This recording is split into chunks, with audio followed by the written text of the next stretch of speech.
Hey there, I'm Neil. My pronouns are he, him, and I'm the host of my new podcast, Pause and Rewind. I'll be chatting to changemakers, thought leaders, and role models who all share a common goal. They're striving to make the world a more inclusive place. And let's face it, we need it. Each guest has a unique story when it comes to doing their thing, and we often know who people are in the now. But how much do we really know about them? Pause and Rewind takes a moment to explore the experiences in my guest's life that led them to where and who they are now. Because everyone loves an origin story. We'll dive into tales, anecdotes, and what makes our guests tick. So, are you ready to pause and rewind?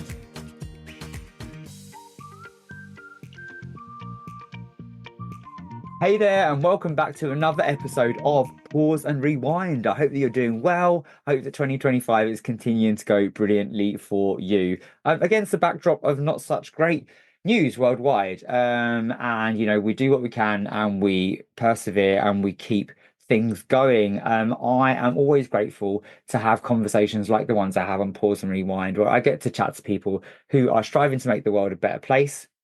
Um, and yeah, sometimes I get to speak to people from around the world. And today's guest, in the spirit of it still being LGBT History Month, today's guest is someone who's trying to change the course of history in Ghana, and that is Angel Maxine. Angel is a prominent Ghanaian trans artist, musician, and activist. She's currently based in Berlin. She relocated there recently, and it was brilliant when she said yes to appearing as a guest on Pause and Rewind. I was absolutely over the moon, having followed her for over 3 years on social media, and just following her activism, the way she combines her activism with her music, her artistry, her identity, to challenge some of the recent things that have been going on in Ghana, the rise of anti-LGBTQ rhetoric, the attempted introduction of a bill that would criminalize same-sex relationships, gender identities, identifying as queer, and even supporting and promoting LGBTQ rights. It's been going on for a while, and it's really important that as queer people we know what's going on. Our queer siblings around the globe and allies as well. We all play a role, and I'm going to share some useful link in the show notes for how you can stay on top of your awareness and to some hopefully that will share some information with you about how you can do what you can. Um, I was really excited to dive into Angel Maxine's origin story. And this conversation was so enlightening in terms of her upbringing and Ghana generally as a country. We touch on the impact of colonialism, and particularly with homophobia and lots of phobias being Western imports into Ghana and Africa as a whole. And but Angel Maxine's experience of growing up as a queer kid in Ghana, and some of the defining moments that led her to who the amazing artist and activist that we see now. So this conversation is wonderful. Please do take care of yourself whilst listening, that we do cover some challenging topics, as always with this podcast, but there's so much to take away. And yeah, I'm excited for you to hear it. So let me know what you think. Here it is. Cheers.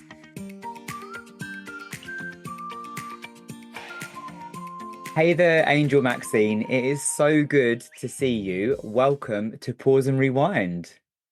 Thank you so much. I'm so excited to be here.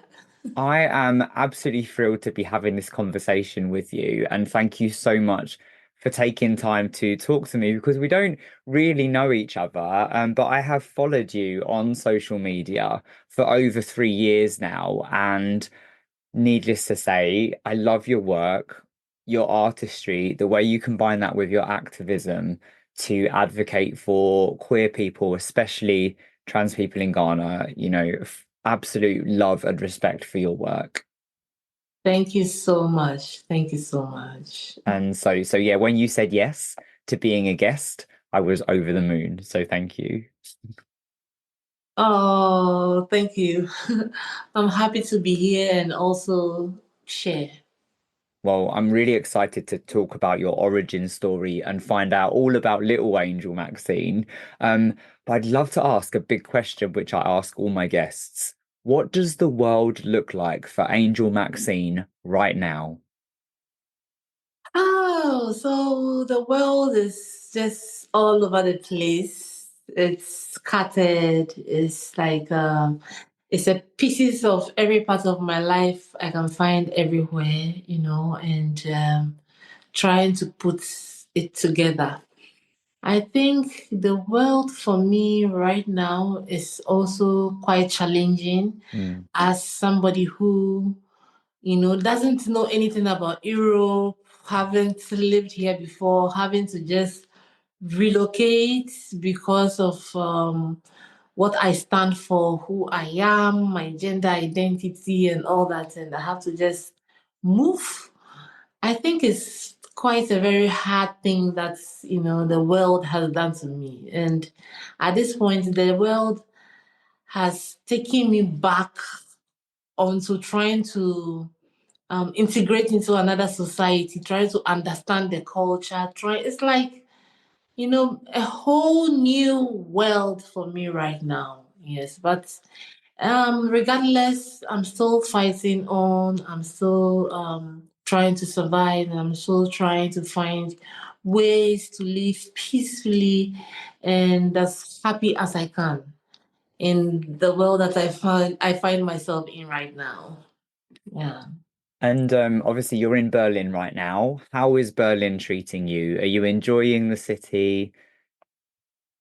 Yes, I would say Berlin. I'm so happy to be here, honestly, because I would say even though the here isn't really the perfect place to be in the world, having my freedom to move around without looking behind me is one of the most beautiful things I can find here. Yes, I don't have to really stress about my security so much, and I think when I walk on the street and people are looking at me, I don't think they are looking at me based on my gender identity or anything. They are just seeing a very beautiful human being passing. Yes, And they are. Yes, they are. yes, and I think that is that's very something that I hold very significant. Yes, being here in Berlin. Absolutely. I've also heard that in Berlin, it's just very normal for people to stare at other people. Yes, it's just so normal. People just see me and they're like, "Oh my God, Zation, like you are beautiful." People just see you and say, "Oh, can I take a picture with you?" And it's so nice. It's okay to stare. Nobody really bothers so much. Yeah. Yeah, yeah. And are you missing Ghana? Ghana is your home country, and I know that your activism, and again, going back in leaning into your artistry and how you use your voice and talent as an artist to advocate for LGBTQ plus people in Ghana. You must be really missing your home country still. Yes, I really, really do miss home. Trust me. I miss home and I do everything I can to connect back Yeah. to home. Yeah, I really miss my family, especially my mother, who has been very supportive from day one, and my queer community, people who rely on me, for survival, for being a model of hope. For some Yeah. of them, it's for them to be able to see me physically and have conversations with me and know that I am real. I have gone through I've gone through it all and I can share my stories with them. It's being here has really limited me with contacting my community and being like, one on one. Yes. So I'll say I really, really, really, really miss home. Yeah. And Yeah. the weather, everything. Everything. Yeah. And Yeah. I'm sure they really miss you too, but you are still providing, you're very active on social media. The work you're doing continues, and I'm sure that even though there's that distance and not the ability to be physically together, you're still providing that hope because you're out there, you're living your authentic life, and you're still fighting for everyone back home. Yes. Yes. Yes. Yeah. Yeah. Have you managed to find a nice community, big belonging and community in Berlin? Yes, you see, I think that is one of the main reasons why I chose to live in Berlin, because I have traveled to other countries and other places, and I don't know, when I stepped my feet in Berlin, I just felt like this is the place. Like I've just felt like it was so just easy to connect to the community. It is. The community are just so much together that you have no idea, and it's amazing that I just come here and I'm able to connect to a lot of people, and I see other trans people who are also artists and doing amazing things, and we connect. I think it's really it's beautiful. It is. Let's speak a little bit about meeting other artists. You must be so excited to be releasing a new album coming up in March. You've got a new single out soon, and a second single planned, and then the album. Talk to me about it. How are you feeling? What can people expect?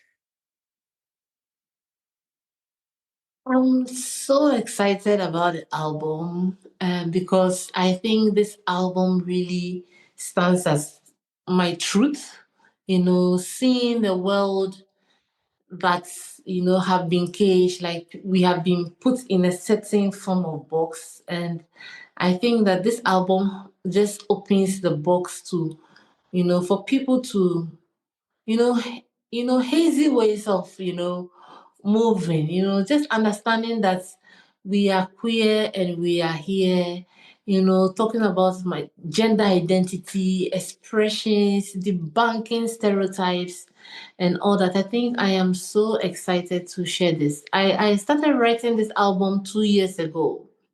Yes, 2 years ago. And it's something that I put a lot inside.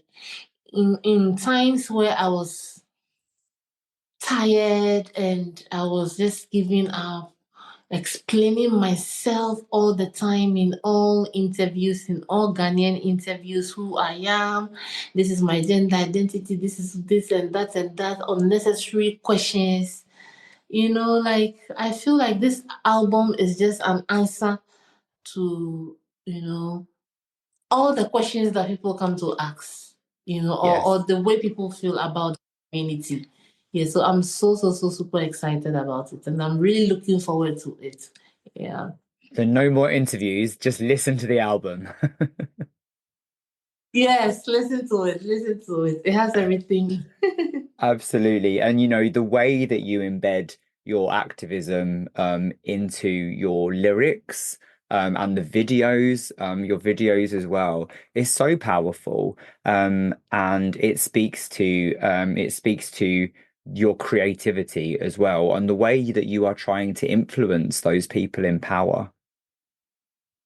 Yes, yes. I feel that um, the gender identity is just a tag. Mm, It's just a tag that somebody has created. I feel like people should be able to identify as whoever they are. And there's somebody like this in Ghana who identifies herself as who she really wants to be. And yeah. there are people out there who are also like me.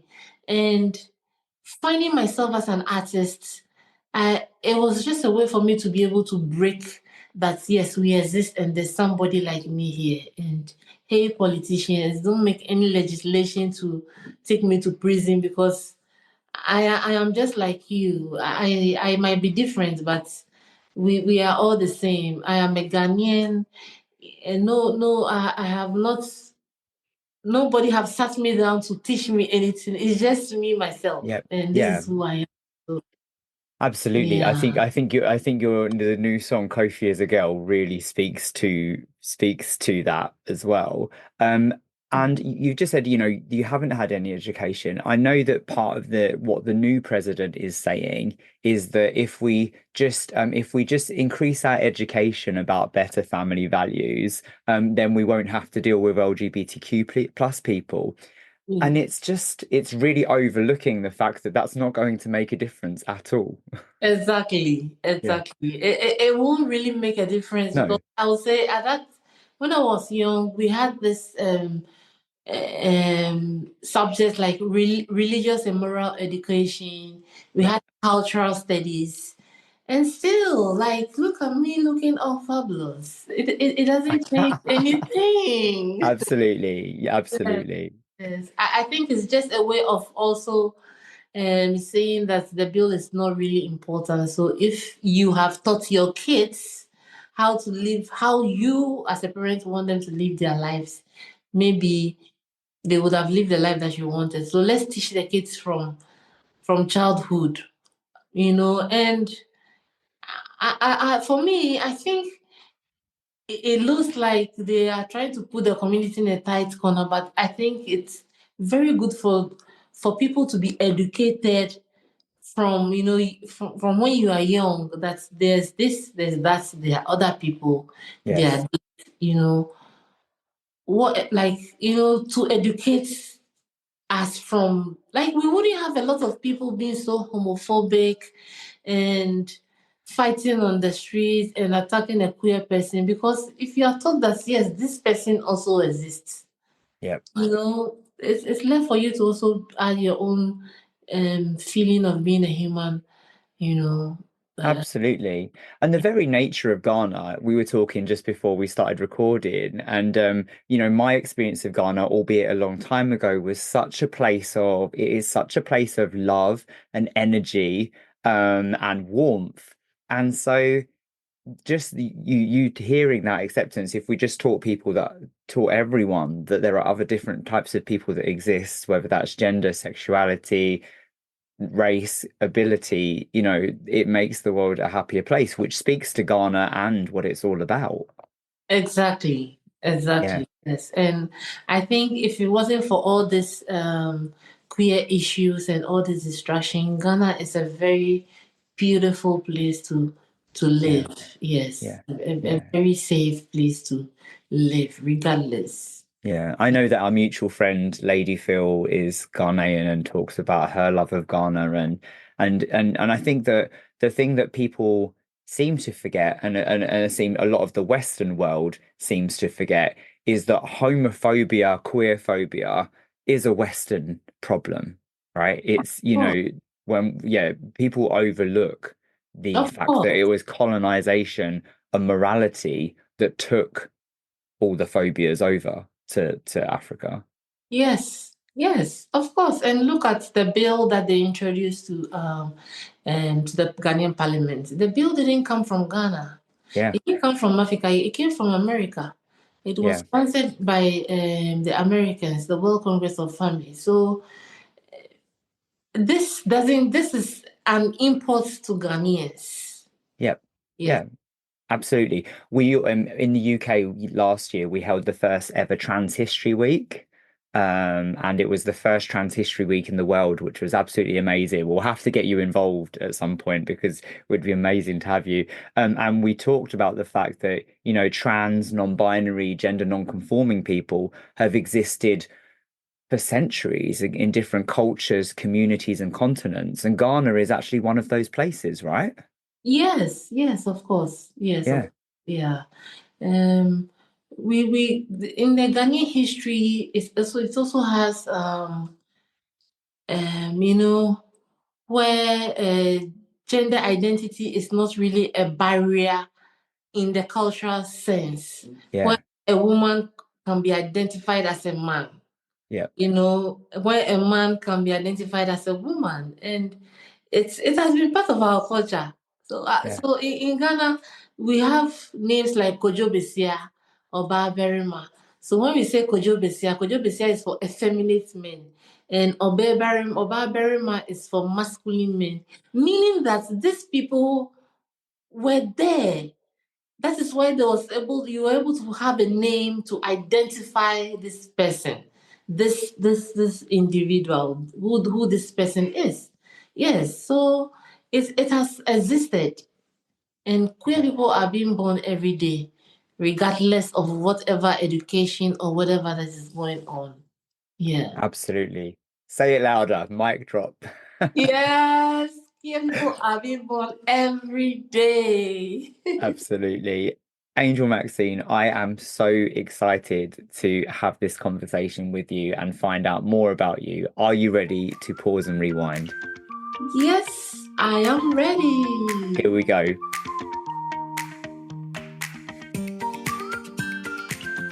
Take me back.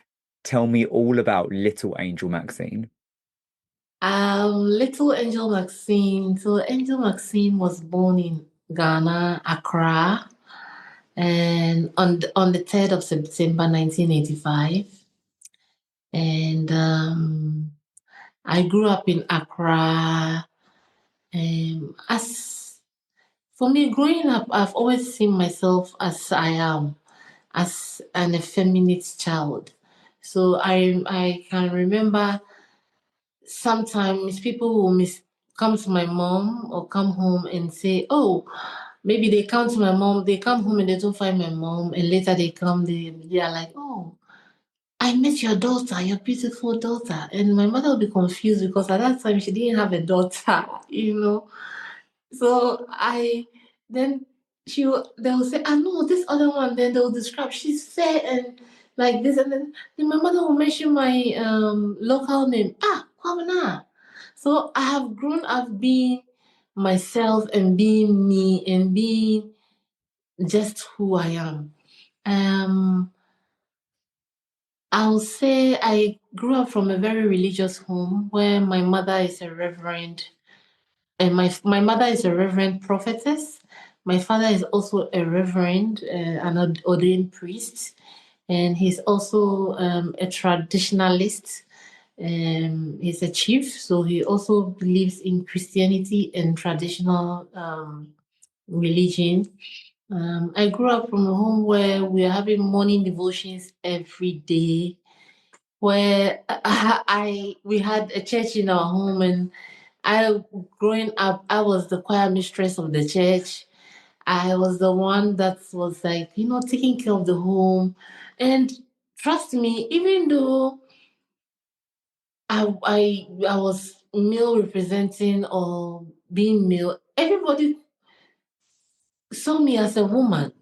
Mm, Everybody saw me as that. I had a lot of love from home. But when I stepped outside, that is where I always had a challenge where people will abuse me. People will call me names. I'll have physical attacks, and they'll force me to speak like a man, speak like a man, because this is how my voice is. There's nothing I could do about it, you know. yeah. And Was that from a young age? yes, from a young age. Yes, so I think it's made me a little. I used to shy away a little bit from people, but I was very outspoken too. I didn't take nonsense from anybody. Just that I tried to stay away so that we wouldn't have a clash for you to say things that will hurt my feelings, because I understood from childhood. I try to understand how these things tries to affect me, my education. Sometimes I wouldn't want to go to school Mm, because somebody have said something in the school to me that has made me feel very less of myself or made me doubt my identity or who I am.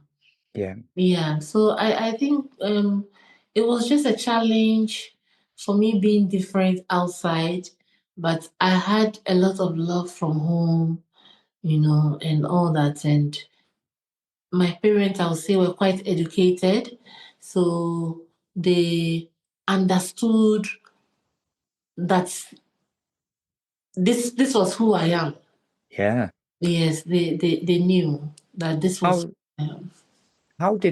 how did they communicate that with the people around you? Because being very religious and being in a country that is quite conservative, particularly when it comes to LGBTQ plus issues, but your parents may be knowing already that this is who you are. How did that work out with the people around them, maybe teachers, when you were having problems at school? So my mother will go to the school with me when I go and report, and she will go and tell them to talk to the students who are bullying me because this is who I am. Mm, This is this I am her child, and this is who I am. So it's the duty of the school to yeah, protect me so that I will want to go to school. So I would say growing up in school, my mother used to do that a lot. And I would say that for my father, it wasn't really a concern to him because he felt that this is me. I was just mm, like that. Yeah. And yeah, I can remember that at a point where my extended families, cousins, and all that were concerned. At that time, I didn't even come out openly, when they were concerned about me being effeminate and being this and that and dancing in certain ways and doing things. Then I remember this so well. All my father could tell them was, "Oh, don't you see that she's Michael Jackson? That is another Michael Jackson come. This is how Michael Jackson used to be. This is how Michael Jackson also started. This is Michael Jackson. So just leave her alone." This that's is amazing. this is how my father used to support me, when I was young. Yeah. Yes, and at a point he realized that I like skimpy clothing, trying so whenever he finds the skimpiest one, he will buy it and bring it for me because he knows that is what I like. Or when he sees a dress that looks fashionable or in between genders, he'll say, "Oh, he gets it from because he knows those are the things that I like." And this was how I'll say my parents used to protect me in ways for me to feel comfortable as a human being. That's Yeah. so beautiful. So, never mind religion or cultural expectations, pure love and acceptance and encouragement, Yes, yes, the yes. way it should be. Yes, and I remember when I wanted to go to the after I finished secondary school and I wanted to go to continue to I didn't know what course to do. I really wanted to do journalism, radio, TV, and all that. And my father said, "No, you are a very good cook, and I think you'll be an amazing chef." Then Okay. yes, my mom will say, "Oh, but you see that because she's a feminist, people will ridicule him because this is a women-dominated place." And my father will say, "Oh, she can do it. This is what she likes." So you see, it was just they knew the kind of things that I wanted. I was just like, taking care of the home, giving good hospitality, being like kind, loving, like a mother for my younger siblings. Yeah. And yeah. I'm getting a real feeling for the Angel Maxine then that we see now, and the way you care for your community, the LGBTQ plus community as well, lots of similarities between you as little Angel Maxine to now. Yes. What did you think about the world when you were in this loving environment, home, church with your family of acceptance, and then going out in the world and experiencing some of the not so pleasant stuff? What was your idea of the world at that time? Do you remember what you were thinking? So I used to ask myself, why are these people very hostile to me? Mm, Why are these people, why don't these people see me as that this is who I am? And I have to pretend around people I will meet outside. It was in my head, I felt like this is something, if this is who I am, this is something that I'll really have to deal with for the rest of my life. Yeah. Yeah, so I try to now build a skin of and accepting myself and understanding myself and just expressing myself and trying to not let the negative things people do around me frustrate me. Yeah. Yeah, so in as much as I went through a lot of bullies, it strengthened me to understand that this is, even though it was not right, that this is how somebody like myself feel or go through in the society. I try to navigate my way. I try to see a world where, with all these barriers, I could start learning to be able to navigate my life around all these obstacles Yeah. that comes with who I am. So I'll say this is how I see the I have seen the world, growing up. This is how I've come through. It's trying to go through it step by step, getting hurt, getting abused, getting embarrassed, understanding that this world is not really friendly as it is at home. Yeah. It's not really, it's not the safest place for me to be when I am out of home. So I have to save myself and learn how to navigate my way to save myself. Yeah. Yeah, and I think queer people across the board, in so many different countries, you learn how to navigate these situations with trepidation, and you develop ways to protect yourself. And unfortunately, some of those ways mean having to not be true to who we are. We police our bodies, we police our voices, we change the way we move. And I think that's such a common thing for us queer people around the world. I know for me, it certainly was. Yeah, for me too, it was at sometimes because sometimes I have to try and be a certain way to be able to fit in. Mm, If I don't come out as they expect me to be, yeah, then I cannot fit in that place. So yeah, I also went through that a lot of times, and even growing up when I started working, I realized that I wasn't being able to be very efficient in giving my best to the work because I couldn't express myself. yes, And I am a cook.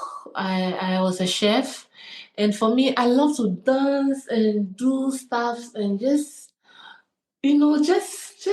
do it while I'm in the kitchen. And when yeah, I'm not able to do it and I'm caged, then it becomes problematic. It affects my work. yeah, So places where I have really gone and I'm so free, they still they still want me back yeah, because I give it my all. I do it out of love and out of passion for what I'm doing. yeah. Yeah. So I'll say, you know, Yeah, well, when you can be authentic and be free, you thrive. You've just been talking about that, and I can see and hear your passion and energy. Like when you can just feel like dance around the kitchen, doing what you love, and when you are stifled, when you have to hold something in, it's not going to come as easily. You talked about fitting in. Teenage years for me was really tough, and I'd love to ask what teenage years was like for you. teenage age for me,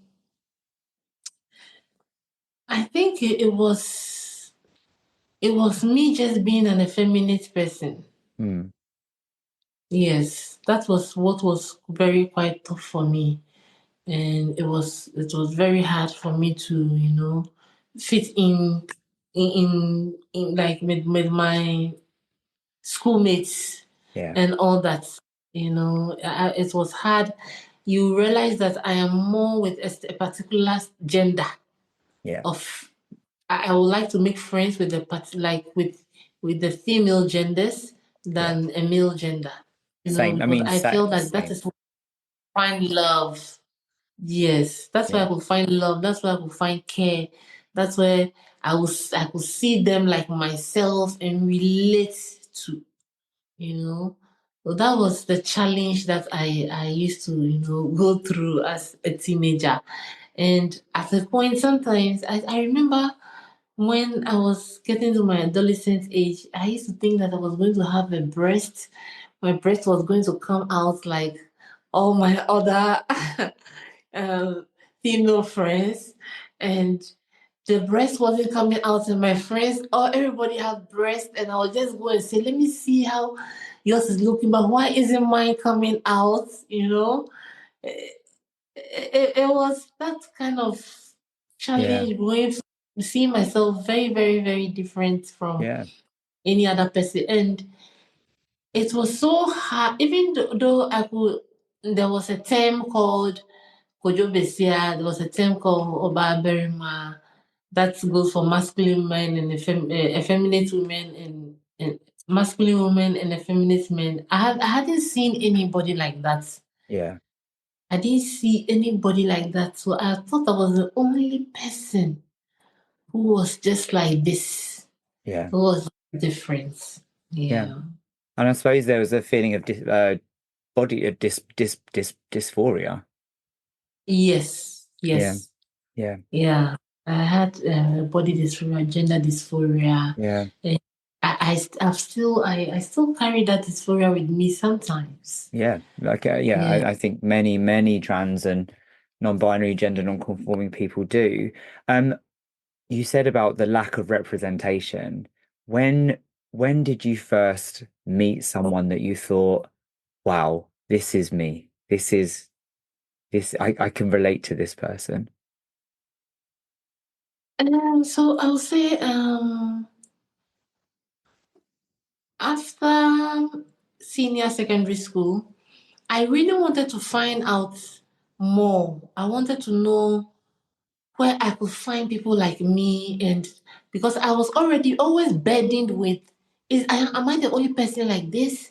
Is this, and all that. So I started trying to search and search and search and search and search and search, and finally I found my community. And trust me, I didn't go home for a week. Really? Go back home for a week because I was like, oh my God, this is my tribe. This is where I'm supposed to be. I was introduced to a community member, and this community member took me to their home, and there were other community members living in the house. And I was surprised to see people who even look like me and were expressing themselves like me. And I was asking questions. Is it real? Am I the only one feeling like this? Do you like boys?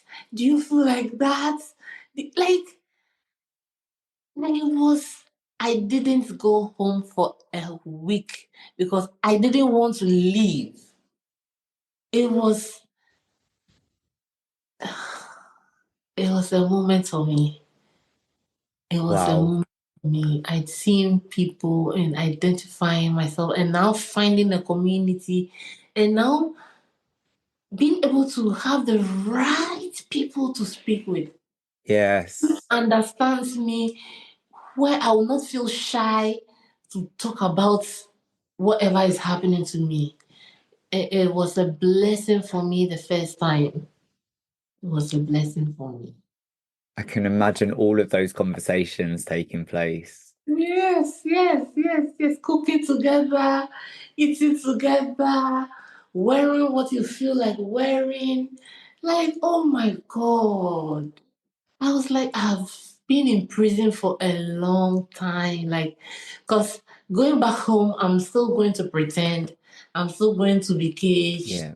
because the fact that they accept you at home too, there's also some rules and regulations as a Yeah. child that you have to face at home. you have to respect your parents and live a life that makes only your parents happy and not you.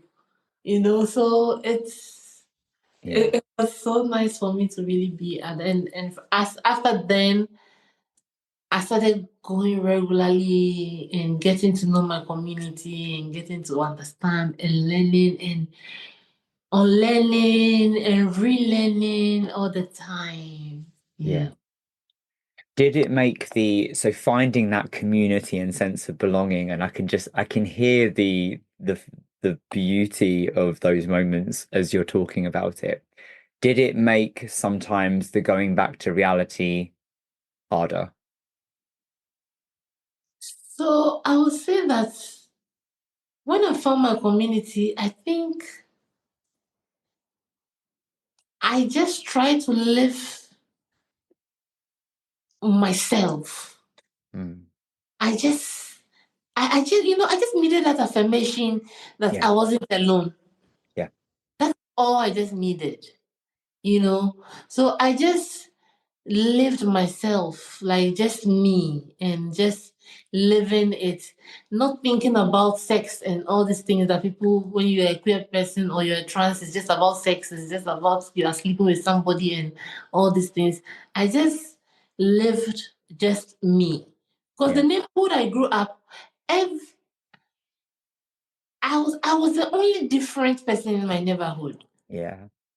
Yeah. So I when I came back, I just felt like so refreshing, like I've gone to a sauna or I have been detoxified, Yes. just to live authentically. So I think from there, I was just living just normally and just living my life. But sometimes I had to still once in a while try to fit in, Mm. especially certain places. Yes, Yeah. but aside that, I was just living and just dressing like how anybody would dress, add my own style to it, and just Yeah. live free. Yeah. But you knew, but you'd had that affirmation, and that was not going anywhere. Yes, that wasn't going anywhere. Now, I was like, okay, for now I have crossed this path. The Yes. next thing is for me to be able to know how to navigate around it and navigate my safety. Yeah. That was the next step for me. So Yeah. that was what I did in, going forward and in building myself. But with a community behind you. Yes, with my community Yeah. behind me, with Yeah. knowing that I have a community, with knowing that I can just be the crazy ass person that I am in front of some people who will never judge me, I who love it. who are also crazier than I I love it. I am. love it. Let's just want Yeah. to take it back to your career, if that's okay. So we've got a budding chef, someone you're very talented and thinking you might want to be a chef, but also a performer. I would love to hear how you made what was your first big career move? What did you think you wanted to do and what happened next? After secondary school, I realized my love for music. Yeah.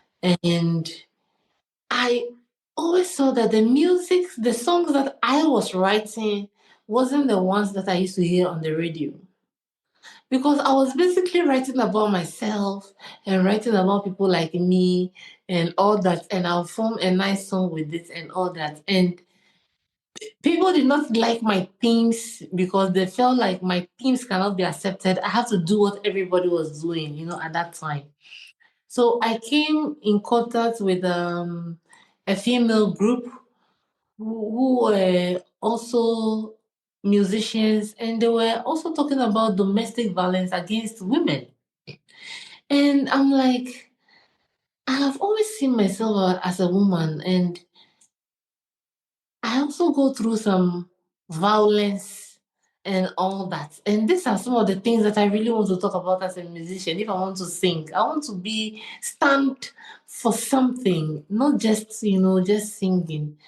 So I joined them. I was doing music with them. I was writing my own things, and I was still working as a like going to school and still working as a chef, and I'll be sit there in the kitchen and I'm singing and I'm cooking and I'm singing and I'm cooking, and I have songs that I'll sing that the whole kitchen will join me in singing the song together as we were cooking. So it was like a combination of culinary arts with music infused together. So I will say building myself, building myself, building myself, building myself. I try to connect with a lot of musicians in Ghana. I try to connect with a lot of artists, people like in Ghana, people that I just wanted to people to also know me and also understand that yes, I might be different, but it doesn't stop me from being an artist because I am a human being. So this is what I was just trying to find ways where I could just be doing my cooking and be doing my music until as time went on, I found myself as, hey, this is actually my calling. This is what I stand for. This is what I Mm. really want to do. This is the form of art that I really want to do because I've tried to call a lot of people's attention to listen to me, to understand who I am, to know that I am part of the society, but they don't want to listen to me. So I'm putting these things into music, into Yeah. very danceable songs. And when somebody listens to this song, it will remind them of one cousin that they knew who was like me, or one classmate that they knew who was like me, but also trying to tell them this message and they didn't want to listen to them. So this is how I started building up. But I started having a lot of attacks when I came out Mm. as a musician because I was effeminate and I was dressing the way people didn't want me to feel like I should dress. Because I wanted to dress the way I wanted to dress. Mm. I wanted to wear my Santiago boots, wear my short pants, wear my belly top, tank top, color my hair, wear nails, and all that. And there was since a musician in Ghana who was doing Mm. that. So I Yeah. faced a lot of backlashes. And I remember I reclaimed this when I went to the technical university where they were doing an opening night for people like new students who were coming. There was an entertainment program that was going on, and I registered. I said, "Oh, I want to sing. I want to perform." And I also registered to perform. And that night, I think this is where I told myself that, hey, this is who you are and just be yourself. And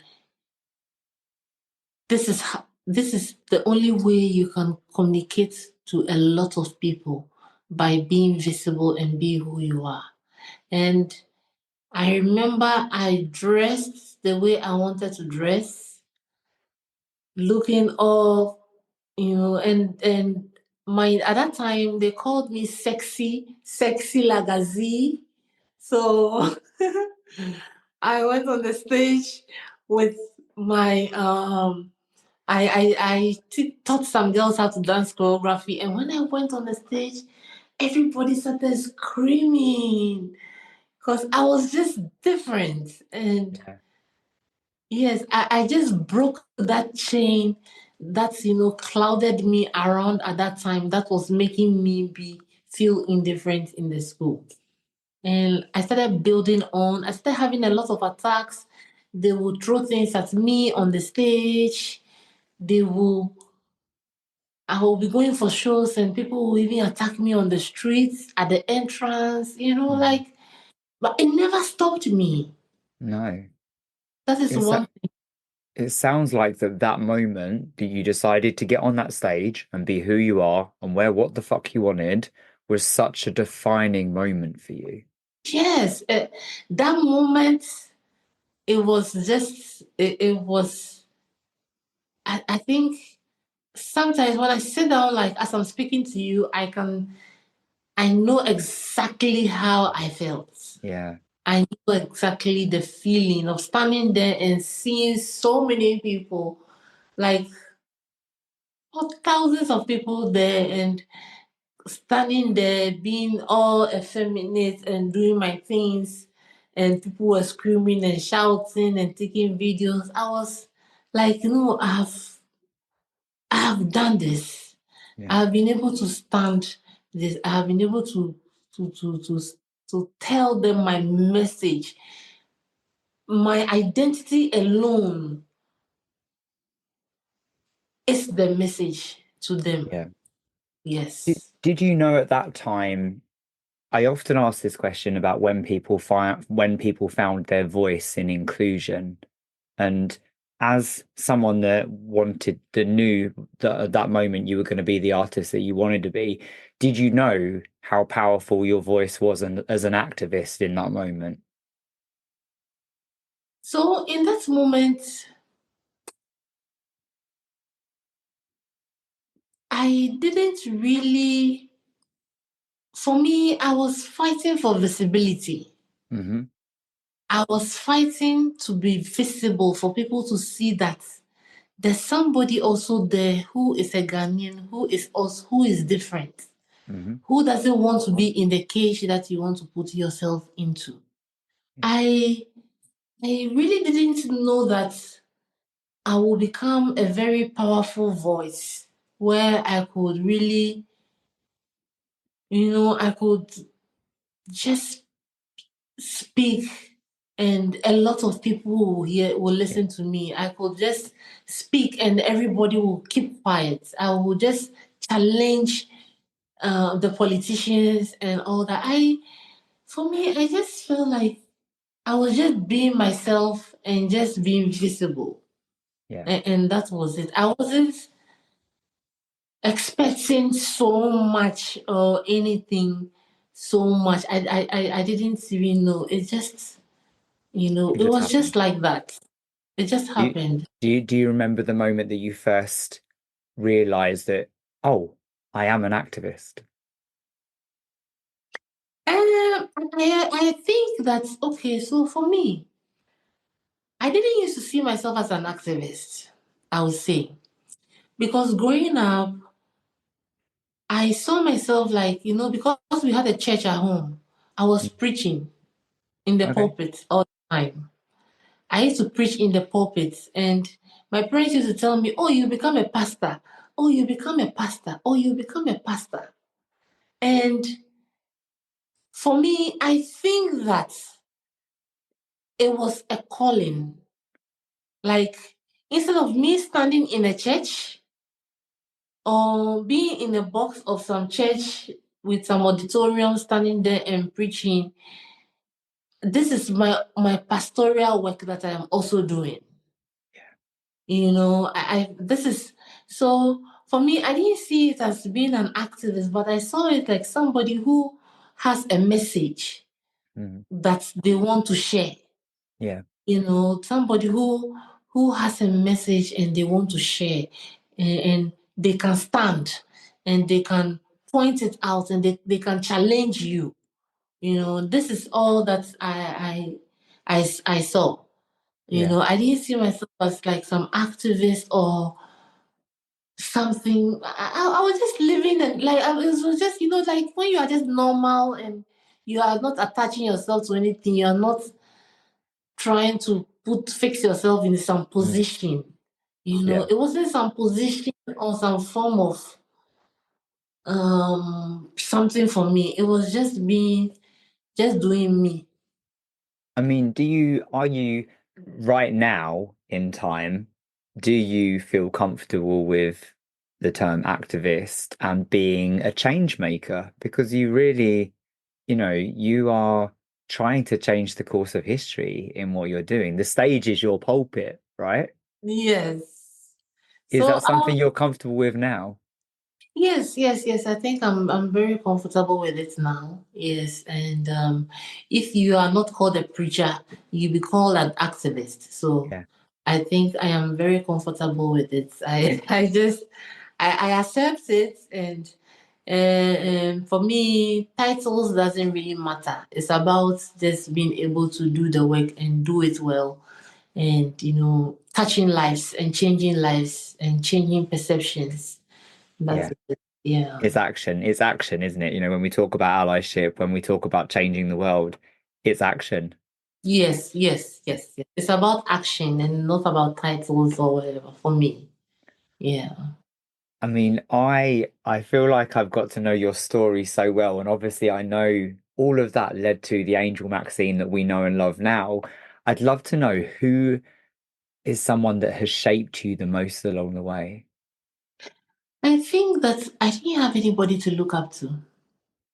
I didn't have anybody to really look up to when I was growing up, because I wasn't really exposed Yeah, to so many things. I didn't know a lot of things. So I think I have inspired my own self yeah, growing up. It has been just about myself. I haven't looked at like I'm looking up to this person, or I have this person in mind and I want to be like them, or it's has just been about me and just looking up to my own self. Yeah. I love that. You're your own inspiration. Yeah, yeah. No, because I didn't meet a queer person who I'll say, oh, somebody stood at that time. I didn't know even anything about a queer person living in America or in Europe or somewhere that I'm looking up to. And there's no openly queer person at that time in Ghana or an activist that I know that is speaking about queer issues, because being queer wasn't a big deal that somebody go and sit on radio or TV to go and speak about. Yeah. So it was just me, myself, struggling to find myself and understanding and inspiring myself and accepting some parts of me and just growing and just being me. In you. Yeah. Well, my final question for this segment is focusing on very much you and looking back so far, what are you most proud of to date? I'm proud that I've been able to say that this is who I am. Fuck you all. This is how you see me every day. I'm really proud about that. I'm really proud if I look back, and if I look back and I reflect on all the challenges that I have been through and maybe I cry, I'm not crying because I am hurt, because I have healed, but I'm crying because I am a warrior and a fighter. And I have really gotten to this far. I love that. Thank Yeah. you so much for sharing. That's gorgeous. You should be so proud. You should be so proud. I'm very proud of myself. If I look back, even coming out on radio and on TV as Ghana's first openly transgender musician, I am very proud of myself. I am proud of the step that I took to save lives. Because sometimes when I receive messages and I receive messages like, oh, Angel, thank you for existing. I would have killed myself if I didn't hear your story. You give me so much hope. Thank you for what you do. Thank you for being an inspiration.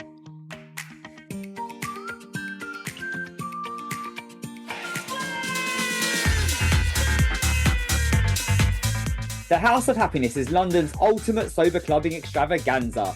We're led and delivered but created for all, whether teetotal, sober curious, or just taking a booze snooze. We love a day rave, and on a Saturday afternoon you can expect banging house tunes, DJs on decks, dancers on podiums, and a fully stocked alcohol-free bar. Flamboyant, bold, with a glitter station to boot. We're all about safe, inclusive fun, and we even have a pre-meet so that you can make new sober buddies before you hit the dance floor. Grab your tickets from Instagram now at House of Happiness Official, and we'll see you on the dance floor.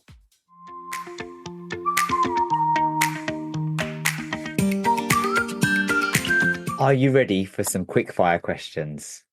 Yes. What album, book, or movie has had a lasting impact on you? I can't just pinpoint, but I think it's a, a bit of every little thing. A bit of every little thing has had impact on me. So I don't want to put myself in a book or a movie or something that has had an impact. A bit of everything has had an impact on me. Yeah.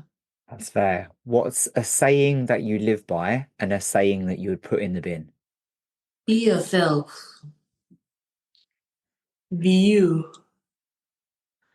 Be happy. Simple to the point. That's it. Keep smiling. For me, I keep telling people that keep smiling because your smiles can change the hearts of the wicked. So just keep smiling. I Yes. mean, that's beautiful. It keeps smiling because your smile can change the hearts of the wicked. And I know that Yeah. gratitude is something that's really important to you, right? I've seen on your socials, through surgery and hard times, you are constantly reaffirming how grateful you are for the life you have, for community, for where you are. Yes. Yeah. Yes, I am. Yeah. Because not everybody have had the opportunity to get to where I have gotten to.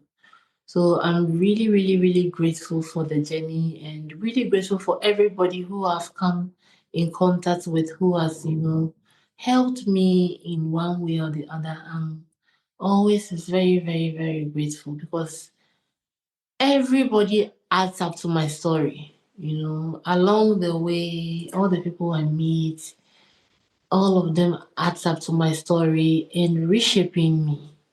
So I'll say that, um, yeah. Yeah.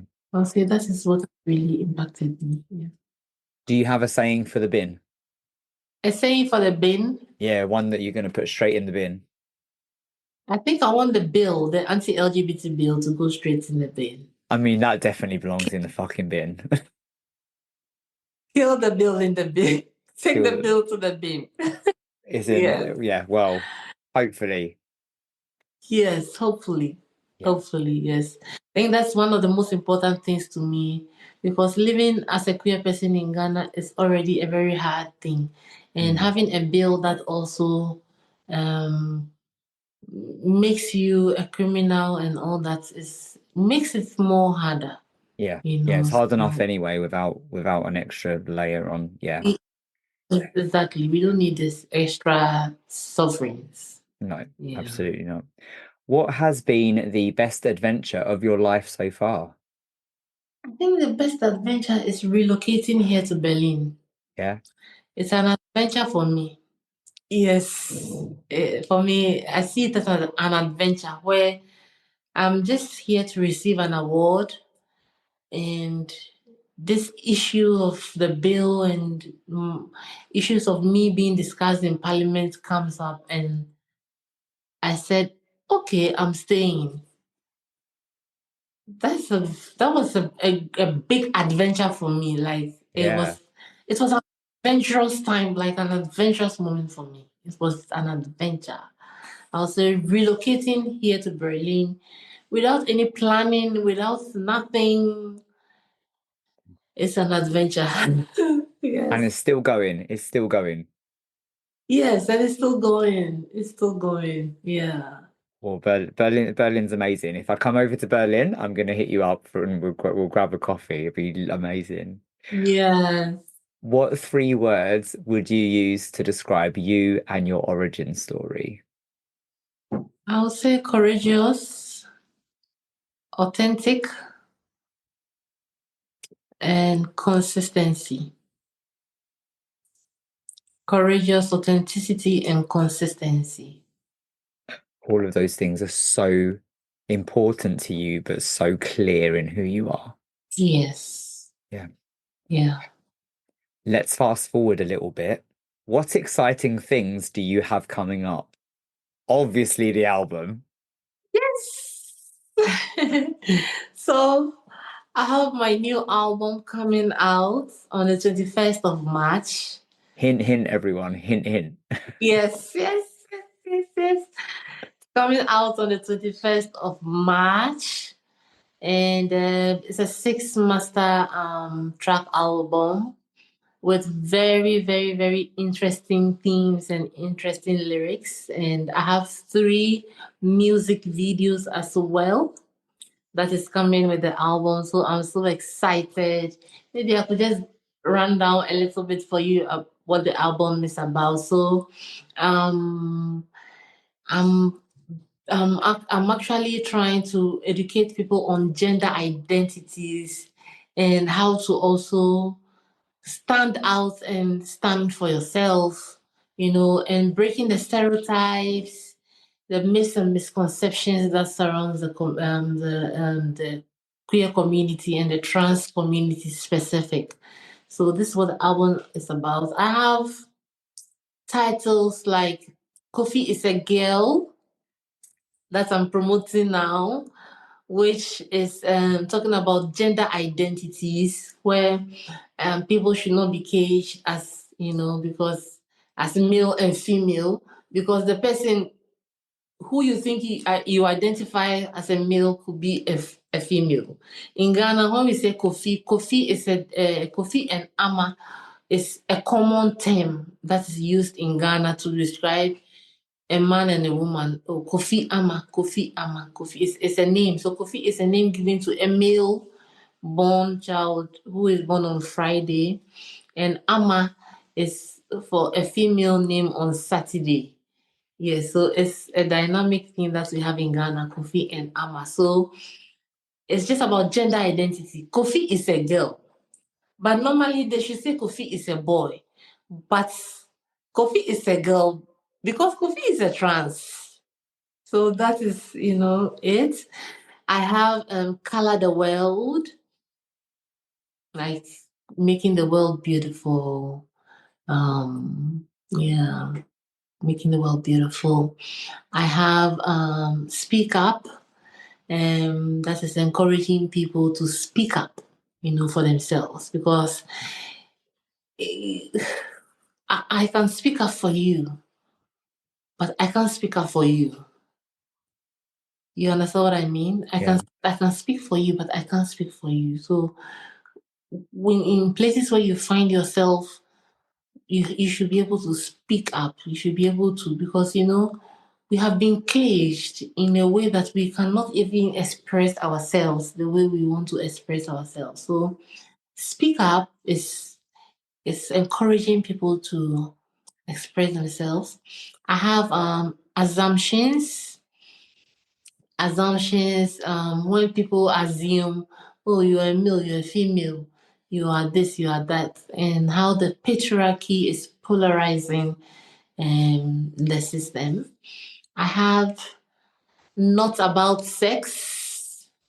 That is the title of the album itself, Not About Sex.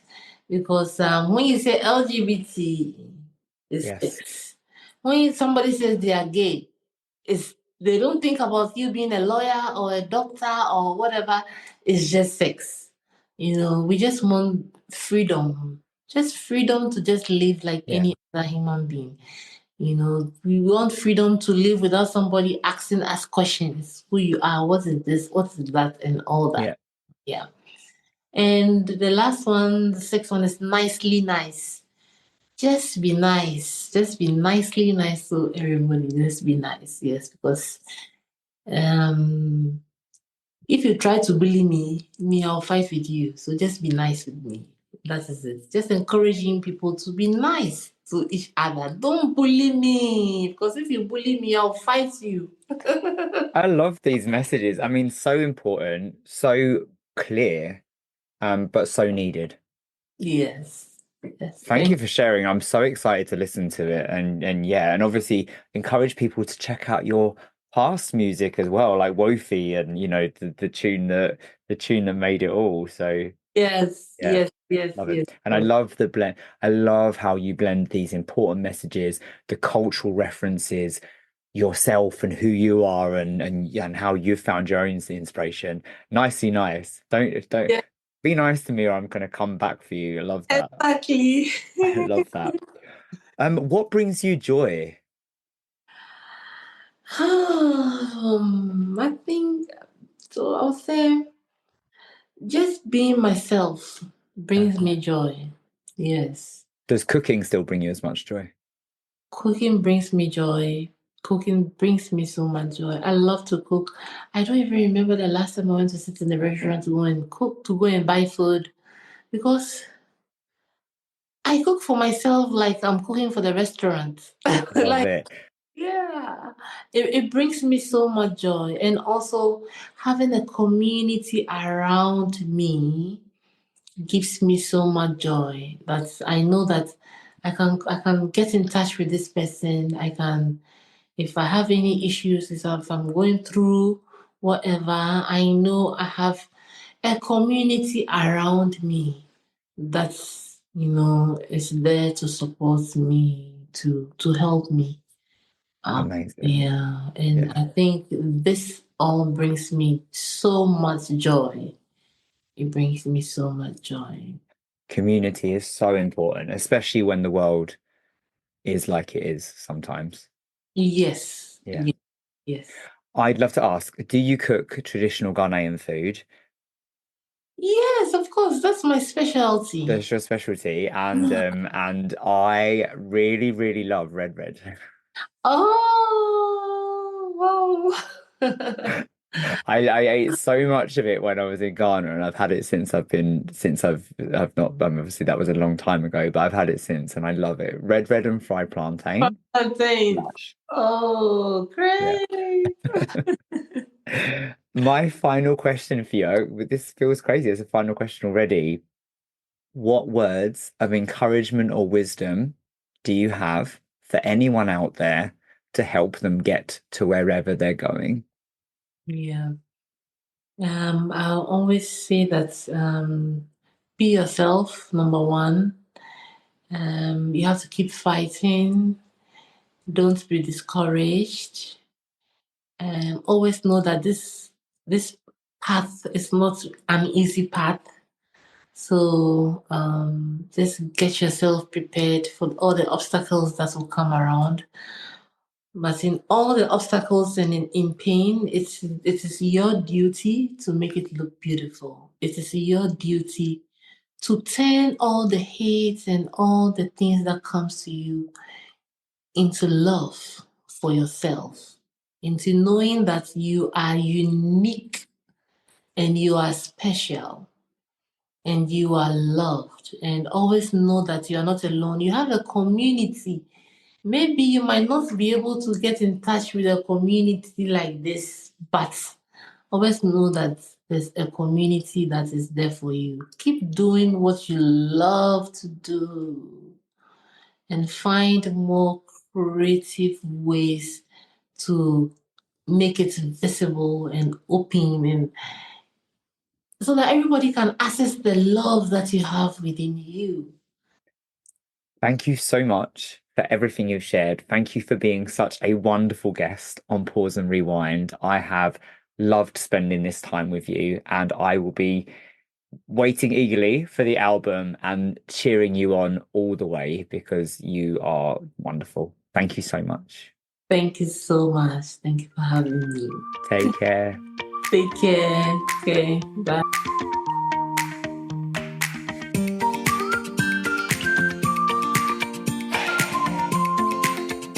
Throughout that conversation, I just really, really want to highlight the fact that Angel Maxine's just warmth and grace and gratitude for life just really, really touched me. And it's so inspiring. What she's doing, the way she shows up in the world is so, so inspiring. Not only was it wonderful to hear her talk about growing up in an environment, whether that was church or home, surrounded by love and acceptance and encouragement for who she was. But also the way that she found herself. And seriously, when she recounted the moment that she found community, lack of representation is a huge issue for a lot of us in the queer community. And still to this day, I know it's better, but when you think about Angel Maxine not having the representation, when she found that community and she said, she didn't go home for a week, and she just got to have all those conversations and wear whatever she wanted and just be free to be herself. And her words were, she felt that I've been in prison for a long time, and once she'd met the community, there was no going back. And I loved the moment that she had that defining moment on stage where she went out wearing whatever she wanted, she performed, and there was cheering and screaming, and I imagine all kinds of reactions. But it was such a defining moment for her. Her love of her country, of her community, shines through. And I love the pride that she feels in herself, and she has been her own pride and her own sense of inspiration. And that was beautiful to hear.